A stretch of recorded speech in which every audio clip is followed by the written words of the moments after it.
Hello Shade lovers, welcome to another episode on the management of PCOS, or the medication management in PCOS. At this point we are on the insulin resistance bit, how it's been managed. But first medication that we'll be looking at, I think we've already spoken about hesitism in detail and the various medications which has got to do with finasteride, spironolactone, all of that. But now let's focus on the insulins bit, because the root cause of PCOS begins with insulin, high levels of insulin and all that.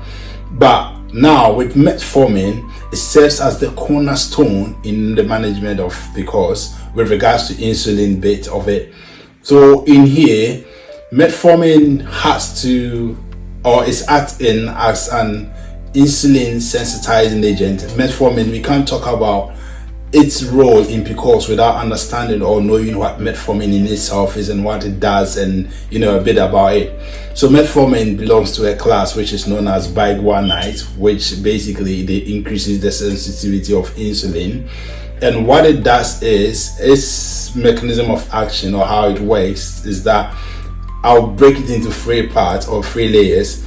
First, it's got to do with the fact that metformin, we all know that it's used in the management of type 2 diabetes, which is the first line. But let's look at how it works. In simple terms, what I would say is metformin inhibits what we know as hepatic gluconeogenesis. Basically, gluco is standing for the glucose, neo is standing for new, and genesis means synthesizes or production. So metformin inhibits the production of the liver's production of new glucose, and when this happens, it reduces the amount of glucose that is being released into the bloodstream.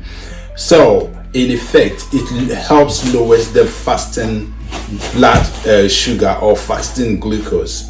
Next, and when this happens, in effect, it reduces the requirement for insulin on the pancreas. Thank you, Shady lovers. I'm going to continue in the next video.